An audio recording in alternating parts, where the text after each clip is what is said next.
Qala Rasulullah sallallahu alaihi wasallam, "Alaika bittaqwallah fa innaha tun'amul bihi." Alhamdulillah, Bapak Ibu jamaah sekalian yang Allah rahmati, Allah berkahi. Tentunya bersyukur atas karunia limpahan hidayah yang Allah berikan untuk kita semuanya pada malam hari ini.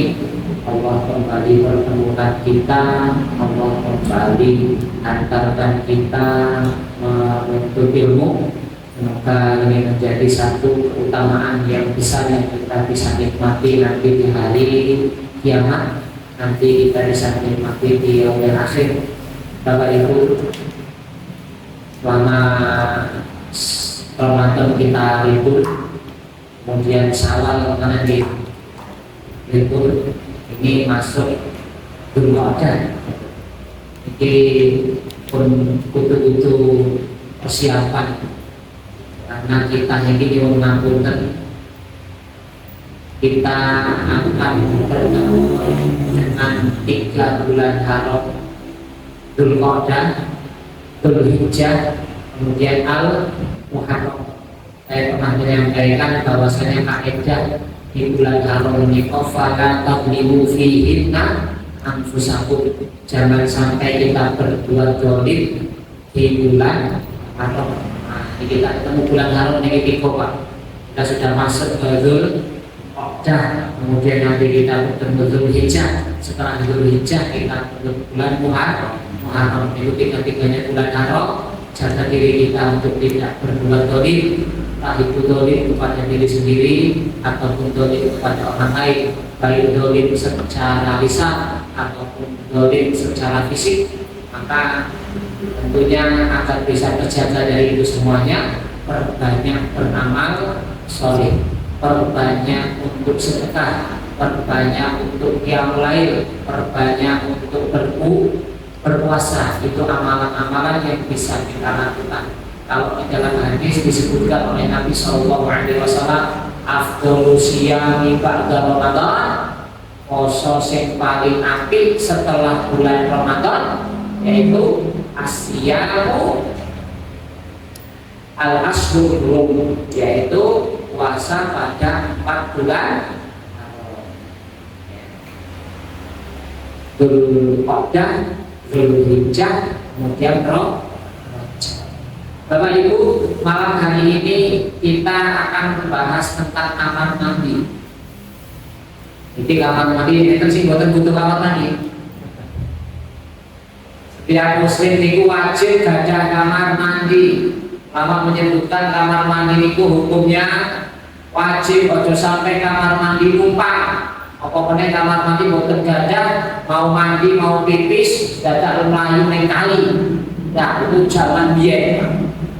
Ya, zaman dulu karena Nabi Shallallahu Alaihi Wasallam dulu satu riwayat disebutkan bahwasanya setiap rumah di Madinah ketika itu belum memiliki kamar mandi, tapi ketika Nabi Shallallahu Alaihi Wasallam datang dan menyebarkan syariat ini, maka rumah-rumah di Madinah ketika itu ada kamar mandi. Kenapa? Karena kamar mandi itu bagian dari salah satu kewajiban rumah tangga. Kalau kita lihat dalam fikih menikah, yang namanya kamar mandi itu adalah fasilitas. Fasilitas itu bagian dari nafkah. Jadi mungkin akan diri bahwa ternyata kamar mandi sing dosa dhisik bapak. Karena tidak memberikan fasilitas istrinya untuk bisa menjaga atau kamar mandi itu kan aurat kita. Nah maka Islam sangat memperhatikan tentang urusan kamar mandi. Orang Islam tidak boleh meremehkan kamar mandi. Bahkan kalau bisa kamar mandi itu ada 2. Satu kamar mandi untuk kita keluarga, satu kamar mandi untuk tamu.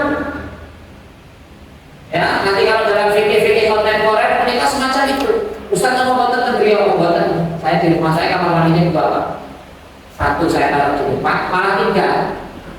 Satu di depan rumah, satu untuk keluarga di dalam rumah, yang satu ada di musola belakang untuk para ngaji.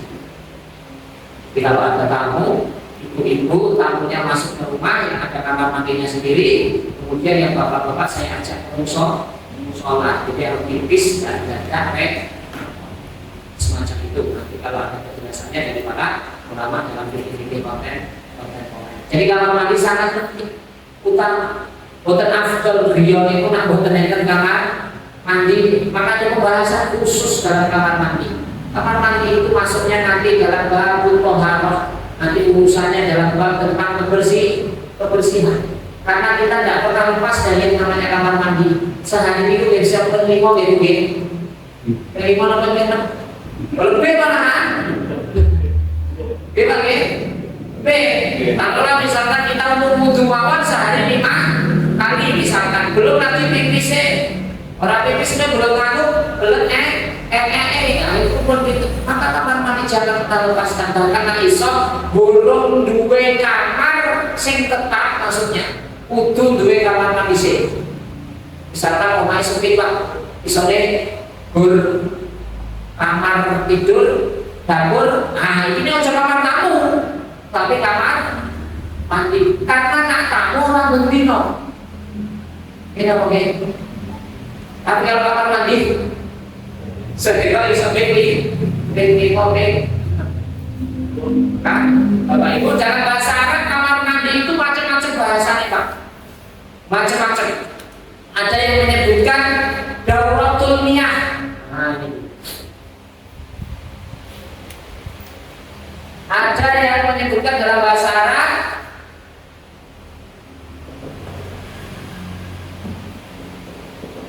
kantone Bandung. Nah, jadi ya, ini miyah itu jamak dari air. Tuh, ada yang menyebutkan itu. Ada yang menyebutkan al-hammamu.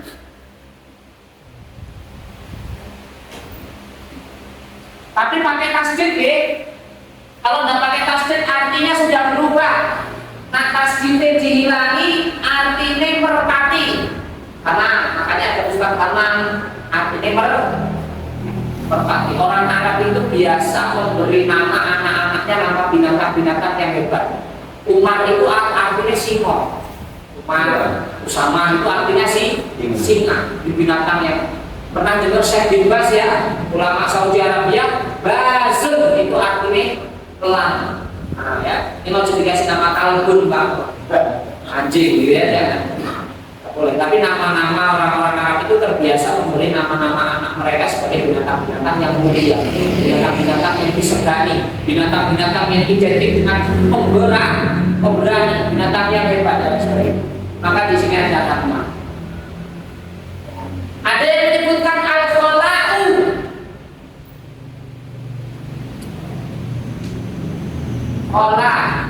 Khala itu dari kata khalla, yasmu artinya kosong, jadi tempat kosong.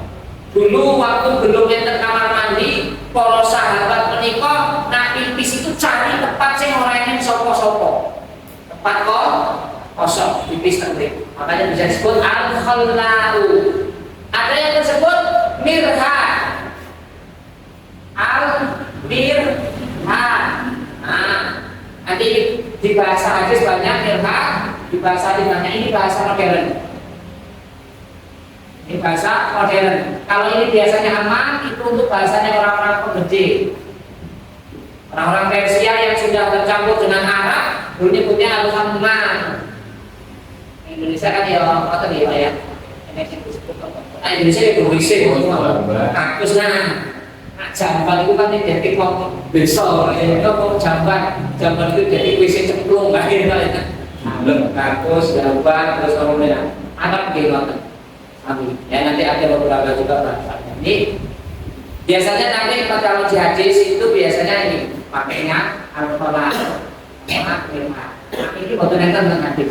Antum dengan cari mana dauratul miyah itu nggak ada. Ini bahasa kontemporer hari ini. Biasanya kalau di di terminal di Saudi, ya itu ada tulisannya dauratul miyah. Saya juga bingung. Dauratul miyah, kantor air itu maksud apa? Artinya kan yang benar bahasa kantor air pak. Dauratul miyah itu kantor air itu apa bukan cukup banyu, apa pun. Saya pikir-pikir, ternyata kamar. Kalau apa namanya bahasa fikih ya, dukhul itu kan masuk. Dukhul, please dukhul biasanya ada tulis ad-dukhul. Kalau bahasa fikih dukhul itu bukan masuk. Bahasa fikih biasanya dibahas dukhul itu bahasa hubungan badan. Hanya orang dulu, orang yang biasa ngaji kitab temriki, sekolah Mesir dan ceritanya dukhul itu bahasa fikih artinya hubungan suami istri. Tekan Mesir dalam ekonomi itu bisa dukhul, oh ini Mesir orang benar di hubungan badan sembarangan. Biasa bahasanya itu beda ya.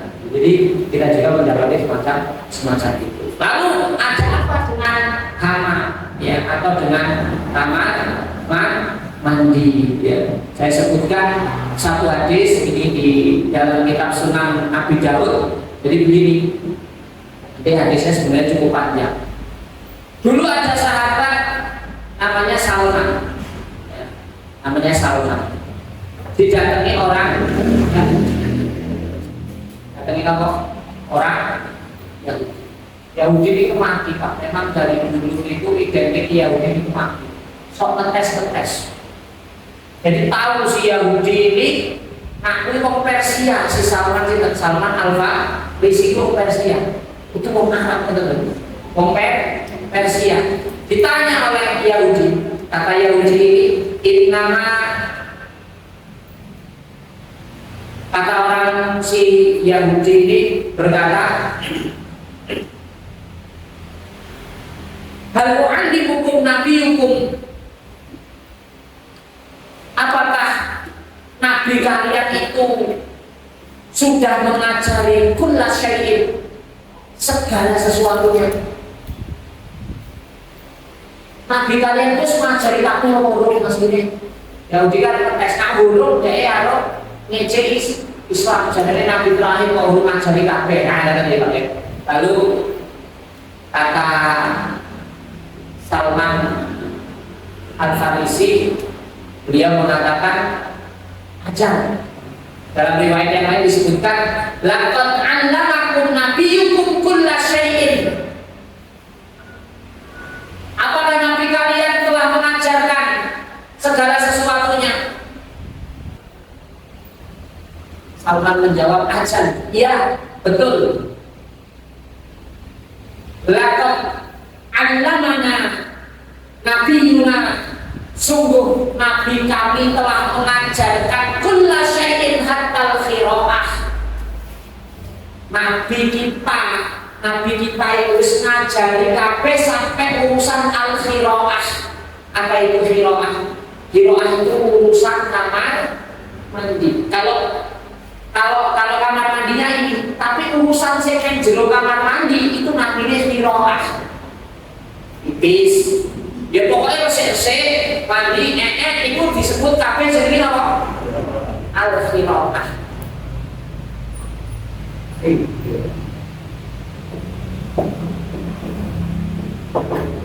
Kabeh wis urusane arep pipis, arep arep sikat gigi, arep apa pun yang tetep mriki. Kok diajari kabeh kali Nabi, kata si Salman. Bahkan Salman masih menyebutkan kata Salman apa? Laqad nahana. Dan hanya sampai urusan nek jero kamar mandi, nek jero kamar mandi pun yang duwe aturan ternyata. Laqad nahana an nastaqbilal qiblah bi qa'itin aw bawlin. Sampai Nabi kita itu mengajarkan tentang terlarangnya pipis ngadep kiblat. Tapi tentang buatan Islam Pak, sampai pipis wae diatur ojo ngadep kiblat. Memang ada perselisihan nanti bagaimana aturan mandi itu boleh enggak sih sebenarnya ngadep kiblat atau pepet itu boleh atau tidak, itu dibahas oleh para. Tetapi ini dasar dulu kita bahwasanya ngadep kiblat itu, pipis ngadep kiblat itu terlarang. Jadi diatur. Tidak hanya mandine, tidak hanya gosok gigine, tidak hanya wudune, tidak hanya mandi wajibnya, tidak hanya membersihkan ini dan itu, sampai posisi pipis itu diatur Pak. Posisi pipis. Wong lanang itu posisi pipisnya ini ngapunten gitu ya. posisi pipisnya laki-laki itu ngeten. Pipis itu. Begini Pak, posisinya tidak hanya sekedar contoh. Begini. Jadi kalau begini itu masih ada tertekan. Tertekan apa? Tidak sempurna keluarnya air najis. Begini, kalau Nabi biasa berjubah. Nabi itu dari kamar mandi itu banyak dulu. Kenapa? Menekan yang belum keluar. Kemudian terkadang Nabi menekan antara dua lubang. Dua itu apa? Lubang dubur dan lubang kemaluan ditekan. Kebayang ya? Bapak-bapak ibu-ibu di antara dua lubang kebayang ya? Di tengah-tengah antara lubang dubur dan lubang kemaluan itu Nabi bisa menekan ke atas, tekan dan coba betul-betul saya ketika ditekan masih keluar itu mak. Cerep. Makanya nak boten bersih terancam tenang. Bukan hanya najis Pak. Penyakit prostat itu kan kanker Pak. Apa sebabnya? Sebabnya kurang bersih. Maka Nabi mengajar tidak cukup ditekan, tapi Nabi berjihad. Coba jenengan habis pipis, jenengan berjihad. Isi waktu maksud. Akan pas nak boten bersih, kemudian jenengan Allahu Akbar. Waktu ada mak kosong. Ini oke. Pernah ngalami? Kenapa? Karena kita pipisnya boten betul pas. Islam mengajarkan. Islam mengajarkan. Nah jadi seperti itu. Mungkin bapak-bapak pipis akhirnya. Oke, satu angkat, satu di posisi pipis. Kalau mau sesuai sambil nanti terakhir keluar diangkat sambil bergerak. Syukur malah bersin tidak apa-apa Pak. Nah, bersin kuat boleh, maksudnya luar oke. Ya, itu dituntaskan. Jangan sampai pipis boten tuntas. Apalagi laki-laki. Nanti kalau kebiasaan boten tuntas, hati-hati mulai kena prostat. Nah, pokoknya jangan lakukan saya rutin buncit. Segera juga PSK. Karena buncit menghalangi ketuntasan pipis. Orang prostat kebanyakan orang olahraga, berhenti, buncit itu berhenti, bisa, dikepes kayaknya, buncit itu perutnya besar. Nah itu, nanti kalau kita belajar terus kita sama ilmu Muhammadiyah itu ada definisi fisik Nabi Pak, fisik Nabi. Karena Rasulullah Shallallahu Alaihi Wasallam ini perutin Nabi dulu itu mislu rokyatul jidan seperti totohan botol. Botolnya Nabi lah. Perut totohan botol. Iklannya permen itu loh Pak. Ada itu perutin Nabi itu. Itu sahabat lihat ketika di Madinah.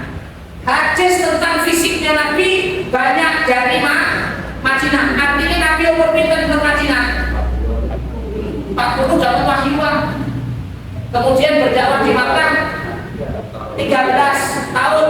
Umur 55, 53 wetengi sekaya botol. Saiki umur 30 wis. Saya baca itu Allah jauh betul kita itu dari kehidupan Nabi perang pertama kali umur berapa Pak? 55 tahun. Ya tadi dapat wahyu umur 40, dari 40 berdakwah 13 tahun di Madinah, berarti 53. Perang itu terjadi berapa kali Pak? Tahun kedua Hijriah, berarti Nabi 2 tahun setelah hijrah umur 5 tahun, 53 tahun, kemudian 2 tahun di Madinah, berarti umur 55. Itu Nabi pertama kali perang umur 55. Berarti sekuat ngambil kerja, sekuat aku ada. Saya ketemu sekarang kita dapat apa? Pensiun.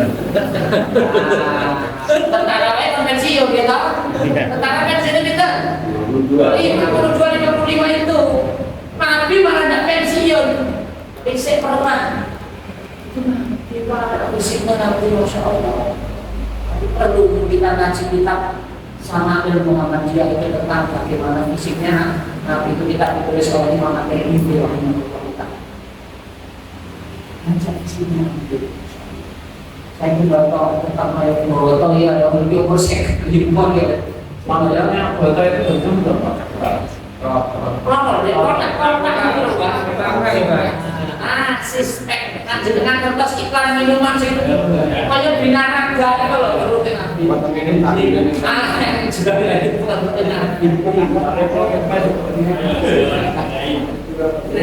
bukan itu Pak saya itu Masya Allah kita kembali ke rokok. Jadi urusan kamar mandi adalah urusan masuk dalam urusan beribadah. Urusan beribadah, jadi tidak main-main. Sing ini urusan ibadah itu kudu tenang. Ini baru kamar mandi Pak. Kok maju sih urusan bau?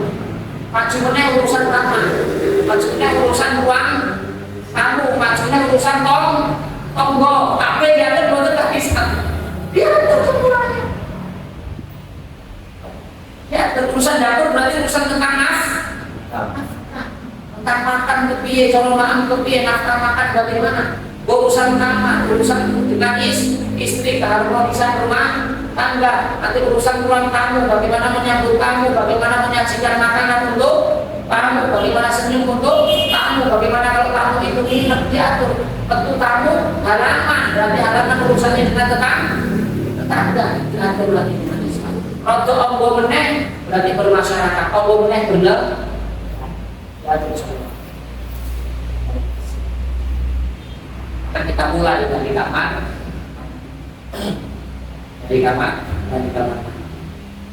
nah, Bapak Ibu yang dirahmati oleh Allah Subhanahu wa Ta'ala. Terus kemudian apa yang harus kita lakukan dalam kamar mandi? Yang pertama, masuk kamar mandi dengan doa. Yang pertama, bagaimana di dalam hadis yang disebutkan oleh Imam At-Tirmidzi, riwayat Ali radhiyallahu anhu, anna Nabi sallallahu alaihi wasallam qala, diriwayatkan dari sahabat Nabi yang bernama Ali radhiyallahu anhu, satara ma baina a'yunil jin wa awratil bani adam idza dakhala kanifah, idza dakhala kanifu, apabila dia masuk kanifah, masuk mandi, berarti satu lagi nama kamar mandi yaitu al-kanifu, juga diartikan kamar mandi. Di hadis itu dibahasakan al-kanifu.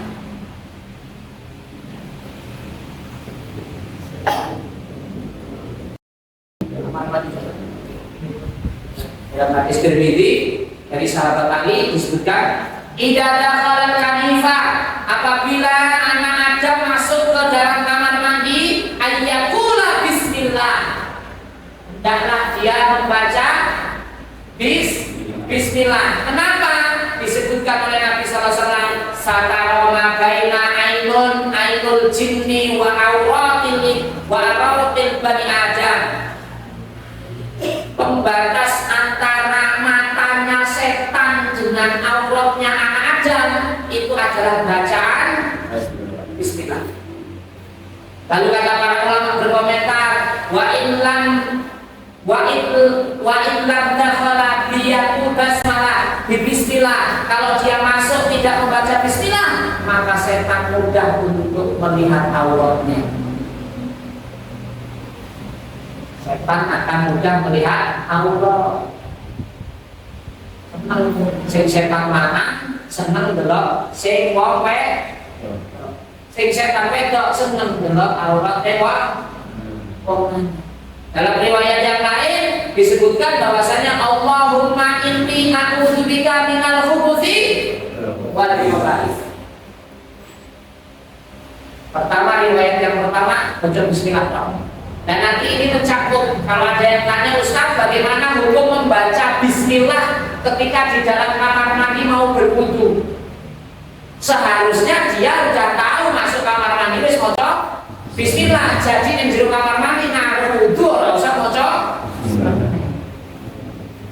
Karena mau masuk kamar mandi perintah syariatnya maca bismillah. Ya, membaca bismillah. Dalam riwayat yang lain disebutkan, inna hadhihi hususan mahmuhtodaratun fa idza ata ahadukumul falah Ini menjadi sesuatu yang betul-betul ditegaskan. Fa'idha ata'ahadukumul khala, apabila salah satu di antara kalian masuk kamar mandi, falyaqul, hendaklah dia berdoa, a'udzu billah minal khubuthi wal khaba'ith. Ini diartikan al-khubuth dengan ba di domah, itu diartikan sebagai setan laki-laki karena ba-nya di domah, al-khubuth. Lalu yang kedua dengan ba di fathah, al-khaba'ith, itu jamak sebenarnya, tapi biasa diartikan sebagai setan perempuan. Dari hadis ini ada ulama yang komentar bahwasanya setan laki-laki sama setan perempuan itu isi oke setan perempuan, ya. Oke setan perempuan. Kenapa? Karena perempuan disebut jamak, laki-laki disebut ada semacam. Tapi kita tidak bahas itu cuma yang penting setan itu dari mana ini? Itu orang usah dihitung, mau nggak itu ya. Jadi ulama itu kan pinter Pak ya. Ulama itu mengambil hukum dari hadis-hadis. Nah, jadi kalau kita bukan mengambil hukum, kalau kita mengikuti, kita tidak bisa mengambil hukum. Kita bukan mustahil. Makanya yang mengambil hukum kan cuma ulama mazhab itu kan 4, gitu ya. Mengambil hukum metode mereka. Ada ulama berkata begini tentang doa masuk kamar mandi tadi. Wali anna hadal makan, karena tempat ini, maksudnya kamar mandi, karena tempat ini ma'wal khaba'is wa huwa ma'wal syayatin. Tempat ini adalah tempat bersembunyinya para setan. Di kamar mandi itu tempat bertemu orang. Ini kita kadang kuali isik luwih wedi lewat kuburan timbang mlebu kamar mandi. Kita mungkin lewat kuburan awas ini kali-kali padahal sikon berlindung dari setan masuk kamar mandi. Nah lewat kuburan malah salam, assalamualaikum ya ahlan dia, keselamatan untuk kalian wahai para penghuni kubur. Kita malah wedi lewat kuburan, lewat kamar mandi orang tahu dulu. Oh wajah kami kamar mandi diganggu saya.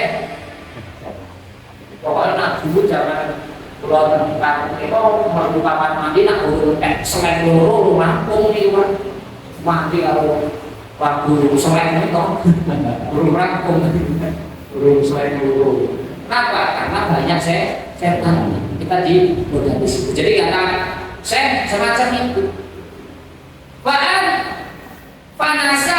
Fanasiba ayastaitu inda dzalika hatta la yasibuhul khabar wa huwa syarri wala khaba'ith wa huwa nufus. Jadi bahwasanya kalau sampai sepantasnya seorang muslim itu kalau masuk kamar mandi itu kudu berlindung kepada Allah. Dari apa? Dari setan laki-laki dan setan perempuan. Ya, karena itu akan apa? Mereka itu akan merusak jiwa kita. Setan itu akan merusak jiwa kita. Bermula dari kamar mandi. Bermula dari kamar mandi. Oh jadi Pak, kalau jalan kamar mandi itu dari pondasi kita. Karena kalau mandi turun itu sih digoleki apa? Kamar mandi. Kalau dari kamar mandi saja kita sudah tidak berlindung kepada Allah, berarti mereka ini itu sudah bawa setan kan? Kalau turun di kamar mandi sih digoleki. Mentok-mentok di kamar mandi toh kan? Iya. Orang ini tentang turun langsung lain. Saat ini ya ke kamar mandi, saya tanya kan tapi artinya kita itu jenenge pas bangun tidur itu kepentingannya mesti banyaknya ke kamar mandi. Terus mesti WC teman. Jadi maksudnya kamar mandi di WC. Jadi kalau kita berbicara kolam itu ya urusannya ya WC ya kamar mandi. Jadi Bapak Ibu pertama urusannya apa tadi doa. Jangan sampai kita itu enggak doa. Ja'allahu ayyughfirahu wa ya'simuhu minasyayatin li'anna hadzal makan ma'wa syayatin. Allah menyeru kepada kita semuanya dan mengabarkan kepada kita semuanya bahwasanya kita itu harus berlindung dari setan ketika di kamar mandi. Itu diseru oleh Allah Subhanahu wa taala, maka nanti dikoreksi kita. Kita dengan kamar mandi harus berlindung nopo dereng dari setan, atau jangan-jangan kalau kamar mandi berjus ngoten mawon. Betul, dia nak dari Allah, alhamdulillah dari Allah mengampuni. Ini jadi urusannya kamar mandi. Kemudian kita disebutkan istihbab dzikrillahi azza wa jalla bi hadzal du'a. Dianjurkan masuk kamar mandi dengan zikir ini, dengan doa ini indah dukhulil khala, ketika mau masuk kamar mandi. Betul. Dianjurkan tentang itu. Bahkan nanti yang mengamalkan beberapa ulama itu mewajibkan. Kenapa? Karena bentuknya perlindungan, yang mana kita tidak mungkin bisa untuk melindungi diri kita sendiri dari setan. Punya kekuatan apa kita? Kok dulu setan yang boten kok? Kita mungkin musuh yang paling bahaya itu musuh yang boten kelihatan. Nah, kedelokan yang terkena iso-iso Pak lawan, nah teman-teman sih soal kalau musuhnya kelihatan. Makanya dulu zaman perang itu, hari ini bukan dulu, hari ini juga, sing paling dulu dari dalam perang itu apa? Sniper. Karena boten kelihatan, ngerti-ngerti pecah sirai, ngerti-ngerti jantungnya jebol. Itu sniper mawon lah, podo-podo sniper yang sing terdeteksi, dan ini setan. Setan yang bisa deteksi setan. Gus Samsudin. Jadi Samsudin bisa kecuali Gus Samsudin.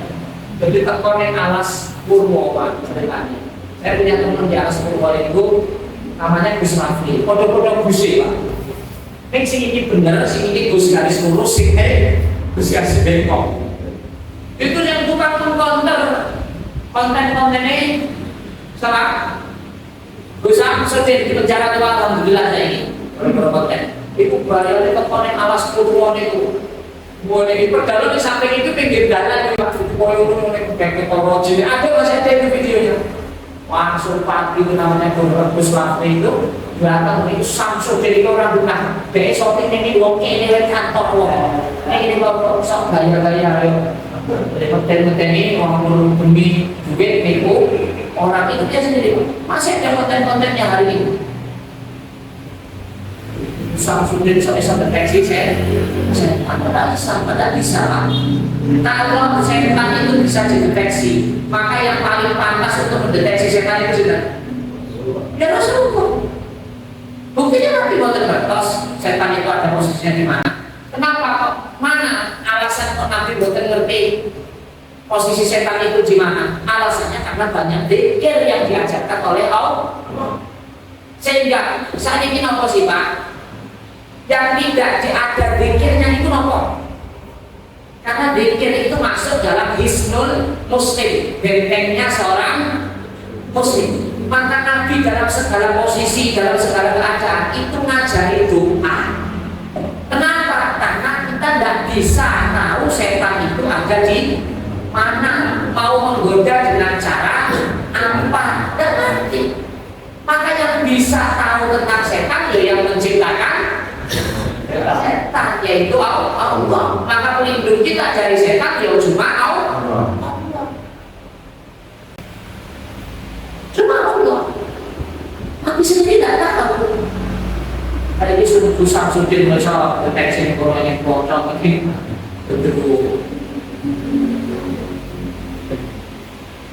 Akhirnya belah orang lain yang begitu dia aku lewat orang maksa itu telu walat tuh ya, itu kan repot hidup kalau banyak gitu itu Pak.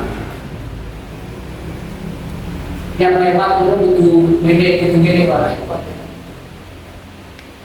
Ini dari satu sisi apa itu doa, ya. Kemudian juga ada yang menyebutkan dua makna. Adapun hadis tentang tadi.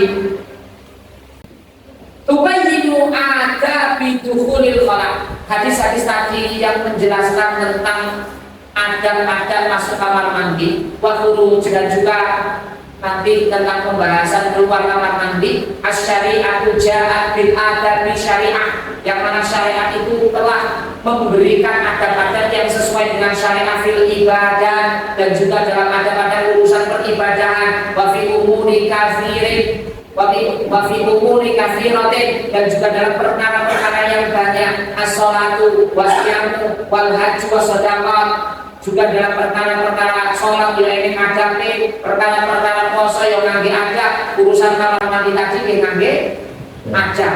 Wajah adil ada di syariat inda zuhuril khala, ada pun syariat yang membicarakan tentang adab masuk kamar mandi. Fal sunnatu, itu masuk bagian sunnah. Jadi kalau ada membicarakan tentang urusan tadi, urusan keseharian, itu masuk dalam sunnah. Artinya apa? Sesuatu yang lazim dilakukan oleh Nabi. Oh, berarti Nabi nak mlebu kamar mandi niku bismillah ngoten niku to. Selalu berlindung kepada Allah, itu kehidupan Nabi.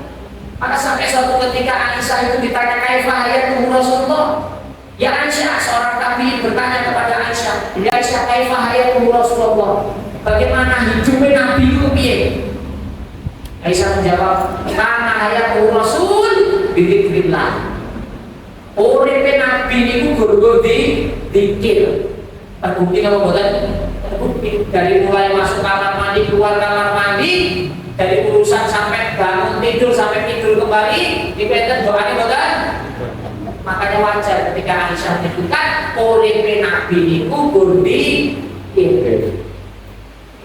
Kita kadang dengan dikir pas dungo klopat kamar mandi orang dikir, naik motor boten dikir ya. Mau terpanjang sama istri di boten dikir. Padahal Nabi mengajar kan itu semuanya, termasuk urusan tadi kholak. Napa kholak? Kamar mandi. Urusan kamar mandi.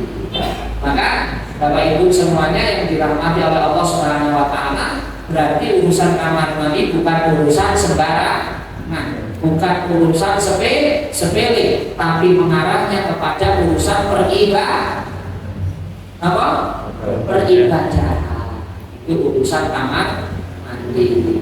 Tidak main-main tentang urusan kamar mandi. Baik, selesai bab pertama, yaitu doa masuk kamar mandi. Ya, doa masuk kamar mandi. Lalu kaifa yakunu fi dukhulil khala, piye posisi kita ketika kita mau masuk kamar mandi? Disebutkan oleh para ulama bahwasanya karena Rasulullah sallallahu alaihi wasallam idza dakhala khala, ketika Nabi sallallahu alaihi wasallam mau masuk kamar mandi itu, Nabi sallallahu alaihi wasallam menggunakan kaki kiri terlebih dahulu, ya. Menggunakan kaki kiri terlebih dahulu. Jadi Nabi SAW ajeng mlebet kamar mandi menika ngangge kaki kiri terlebih dahulu. Itu ketika Nabi masuk kamar mandi. Kalau belum praktek tepat. Misalkan ini perbatasan ini. Bocor dongane sering jero Pak. Karena membaca zikir di dalam kamar mandi itu terlarang. Jadi kamar mandi Allahumma inni atau bismillah Allahumma inni a'udzubika minal khubuthi wal khaba'ith, baru kaki. Kalau keluar nanti nopo kaki kanan keluar dulu baru baca ghufranaka atau istighfar kemudian sholawat dalam riwayat astagfirullahaladzim Allahumma sholli ala Muhammad. Karena ghufranaka itu artinya istighfar, minta ampun kepada Allah. Tidak bersolawat nanti keluar dari situ, dari kamar. Maka Bapak Ibu keluar dengan kaki kanan, masuk dengan kaki kiri. Itu sing napa ingkang disyariatkan oleh Islam. Misalkan doanya belum apa, nempel ke, tapi nempel ini jadi di kamar mandi. Saya pernah mendapati kamar mandi itu menulisnya salah, nempelnya doanya ini jeruk lawang, jadi ditempel ini lawang, kan dibuka lo buka kamar mandi lagi, ditutup baru di luar. Itu kamar lawangnya narikin menjeruk, jadi lafal Allah kebawa nah terus pripun Ustaz nempelipun gitu temboknya pas di luar sini. Kalau kita misalkan dulu apa tempelkan di tembok pintunya di situ, oh itu Bismillahirrahmanirrahim. Aku berikan dengan Gusti bila perlu tulisi masuk dulu dengan kaki biar terbiasa. Karena biasa itu al-istitoah minal ajab. Ison itu mergani dia. Ini mungkin sepele Bapak Ibu, tetapi ini sesuatu hal yang akan meningkatkan pendidikan derajat kita di hadapan Allah. Kenapa tadi sunnah? Setiap sunnah itu kalau kita lakukan dinilai ibadah, dan sunnah itu tidak hanya akan dinilai ibadah saja, tapi akan dinilai kita itu mengikuti Nabi. Jadi orang yang melakukan sunnah, yang pertama dia dinilai ibadah, yang kedua dia dinilai mengikuti ittibaul Nabi. Mungkin kita nyuruh ngapunten sholat kita banyak kekurangan Pak. Bisa jadi sholat kita banyak kekurangan, tetapi ternyata kita mengamalkan sunnah-sunnah keseharian yang itu yang akan menutupi kekurangan-kekurangan nilai sholat kita. Bisa jadi. Dan kita nggak tahu dengan amalan-amalan kita itu nanti akan ditinggikan derajatnya oleh Allah. Ternyata amalan yang sederhana itu, masuk kamar mandi, keluar kamar mandi dengan kaki kiri, kanan kaki kiri, berdoa kepada Allah. Jangan-jangan dengan amalan ini Allah mengangkat derajat kita. Bisa jadi infaknya oke, sedekah oke, sering oke. Sering mungkin amal ya repot. Tapi nak sing sepele, sing orang ketok ambil uang kan jarang gitu Pak. Aku aja mungkin dengan mlebu kamar mandi bocor gumo terus kalau dengket wong aku biyen mlebu kan. Tapi nak nyumbang masjid bisa jadi di oke. Aku nyumbang masjid kalau mau saiki anakku kan berubah nih kalau tiga jadwal ya. Oke Pak. Kayak dunia. Tapi kalau urusan kamar mandi tak mungkin. Pak, ini yang Bapak Ibu yang dirahmati oleh Allah Subhanahu wa Ta'ala. Mungkin ini Pak yang bisa kami sampaikan. Kita masuk ke dalam ya, kita doa sama bagaimana cara masuk. Alhamdulillah 45 menit walaupun di hadapan panjenengan sudah setengah 9. Nanti Allah limpahkan tahunnya hidayah kepada kita semuanya. Insya Allah nanti kita akan tuntaskan fikih-fikih sederhana yang bisa menangkan kehidupan kita. Insya Allah. Demikian. Assalamualaikum warahmatullahi wabarakatuh.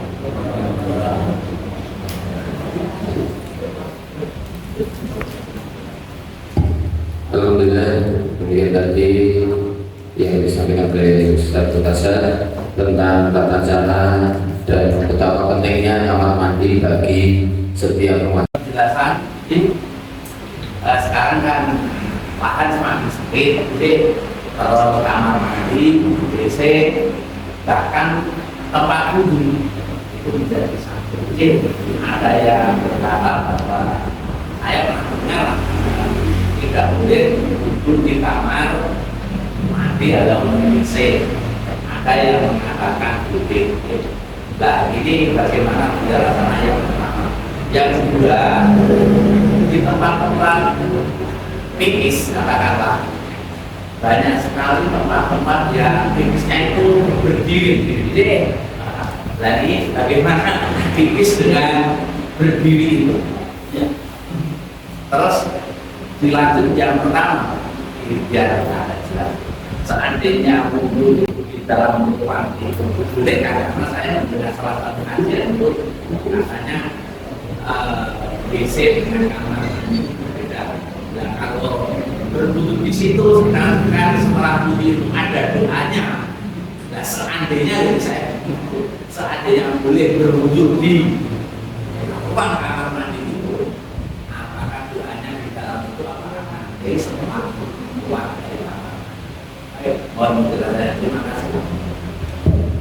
Alhamdulillah, Masya Allah, pertanyaan yang luar biasa. Yang pertama, kita lihat dulu kamar mandinya. Ada kamar mandi yang tidak boleh, ada yang kamar mandi boleh. Kamar mandi yang tidak boleh ketika jelas-jelas di situ kebersihannya tidak terjaga. Tentu ini contohnya kamar mandi terminal, biasa uang dunia orang. Nah, tapi kalau kamar mandi kita sendiri Pak, kan yang mengalami kita, yang ngurus kita, kan posisi kebersihannya ya kita yang tahu. Boleh kamar mandi itu selama memang kita tahu kebersihannya. Ustaz, bagaimana kita untuk tahu kebersihan kamar mandi? Ya kita tinggal pipisnya terbukti. Kalau kita pipisnya di tempat orang soleh, insya Allah kamar mandi ini kan jaga dari najis. Tidak mungkin orang mukmin itu harus sembarangan buang najis. Dia oke. Nah, itu dulu. Jadi artinya kalau kamar mandinya itu punya orang muslim, maka boleh. Tapi kalau kamar mandi terminal, yang di situ tentu bukan hanya orang muslim, maka tidak boleh. Maka nih Pak ya, tidak boleh. Tapi kalau kamar mandi kita sendiri, boleh. Tapi tadi tidak boleh membaca zikir di dalam. Lalu zikirnya apa? Pas mau masuk tadi Bismillah. Kemudian mengenai doa selesai wudhu, doa selesai wudhu, kata para ulama dibaca dulu.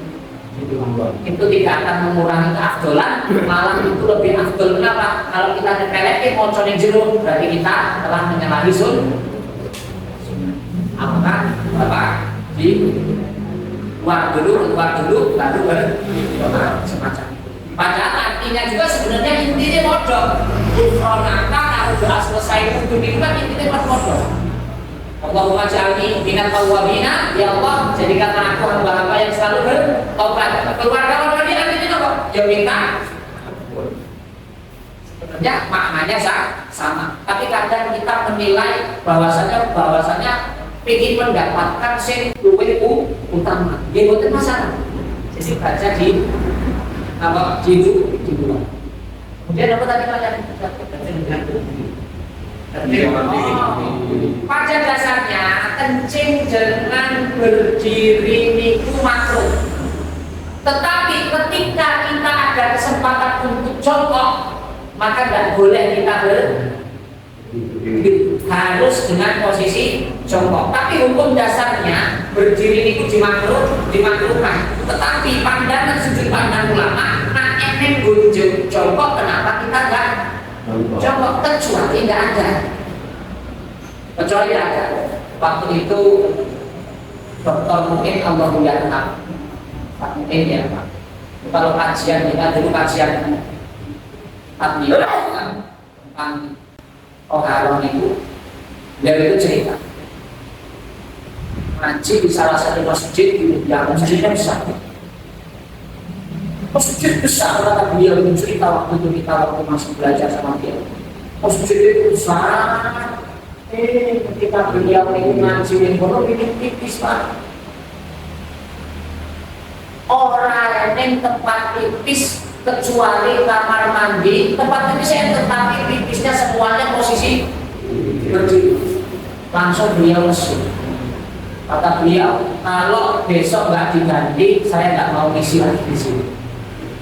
Bongkar sama takdir dia. Karena itu apa? Karena itu akan menjadi perusahaan.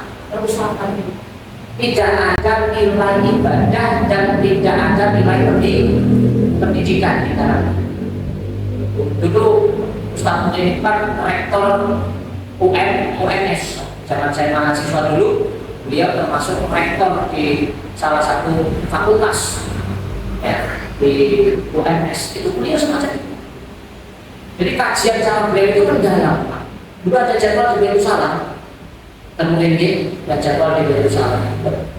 Itu sampai semacam itu. Jadi kata beliau, kalau ada untuk jongkok, maka utamakan dulu tempat sing jongkok. Maksudnya di dalam kamar mandi. Nah, kepepet baru boleh. Karena Nabi pun pernah pipis berdiri. Sebenarnya pembahasan itu pertemuan besok maksud saya semacam itu. Tapi dengan pertanyaan sekarang, itu Nabi pernah pipis berdiri. Kondisinya di mana waktu itu Nabi pipis berdiri? Tidak memungkinkan untuk jongkok. Ketika Nabi jongkok, auratnya malah nampak. Karena zaman dulu tidak seperti zaman sekarang. Zaman dulu itu boten enten WC umum. Jadi nanti ketika belajar tentang pipis, nanti di sini oleh Imam At-Tirmidzi itu disebutkan anna Nabiyya sallallahu alaihi wasallam kana idza aradal baros. Ketika Nabi sallallahu alaihi wasallam hendak buang hajat, intolaqa hatta la yarauhu ahadun. Nabi akan menjauh dari pandangan manusia sehingga tidak ada satupun orang yang melihatnya. Kenapa? Karena daerahnya penutup. Nah, Nabi waktu itu pernah dalam safar mau pipis. Dalam safar mau pipis. Ketika mau pipis, kalau Nabi jongkok, tertutup kelihatan malahan bokongnya. Akhirnya Nabi berdiri di samping pohon kurma sehingga belakangnya ini ketutup, samping agak ketutup. Tapi kalau Nabi jongkok, malah bokongnya ketok dengan orang-orang yang di sana. Bahkan dalam riwayat yang lain Nabi pernah kepepet, Pak. Kepepet pernah Nabi itu mau pipis karena ya Nabi manusia biasa. Urusan fisiknya kan sama dengan di kita. Nabi yang enek, Nabi yang pipis, kecuali orang sing ora kenal atau enek materi di Nabi sampai dengan kita. Jadi Nabi suatu ketika Nabi itu pipis, kepepet Nabi itu pipis. Anjurannya kan memang beliau sudah mengajari Nabi pipis itu kudu dalam posisi tertutup. Nabi kepepet, ketutup cuma sampingnya Pak. Ada orang lewat. Ternyata Masya Allah dalam riwayat itu disebutkan pohon kurma itu laku menutupi kanjeng. Dari hadis ini kita itu ditekankan jenenge arep pipis boleh sing tepat tertutup, dan Nabi di situ posisinya pipisnya berdiri tapi tertutup. Nah sekarang kan berdiri sepinggir jalan, Pak.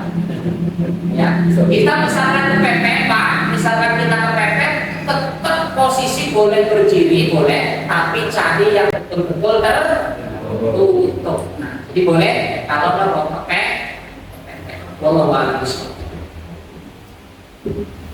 Ada yang lain? Mas Tri, aku jelas nih. Baik, ini ya satu Ustaz. Terima kasih. Oh Pak Fatih.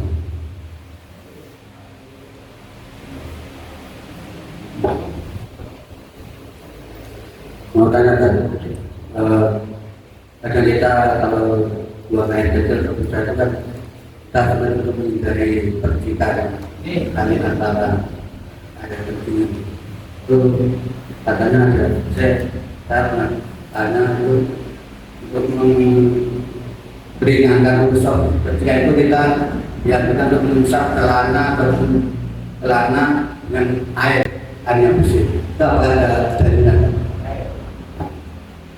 Pertama yang harus kita lakukan untuk urusan semacam itu, kita harus sesuai syariat dulu.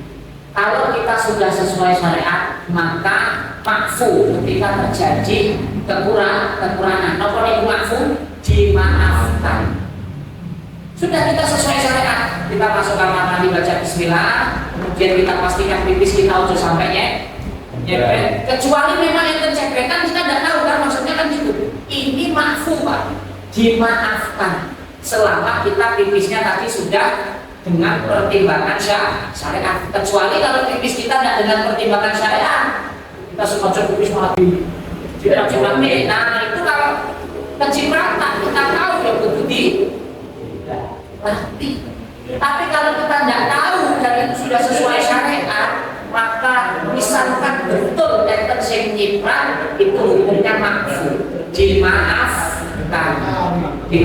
Tapi nanti dengan yakin kalau ini mau nyiprat ini ya wajib gitu sih. Ini nak cuma don, ya saya bisa don, enggak Pak, enggak kena.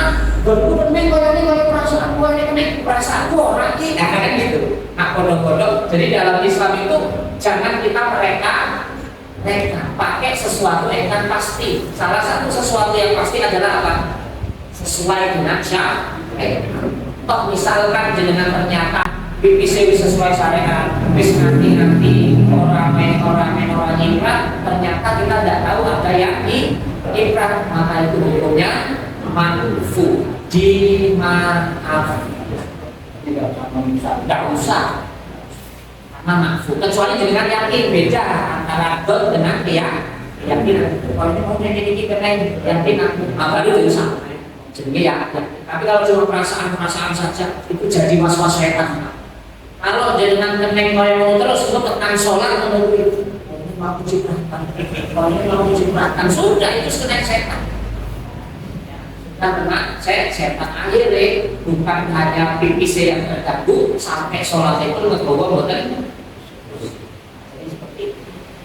Sudah sesuai syariat dan dengan yakin boten niprak pun, kalau toh yang sing niprak maka hukumnya dimaafkan.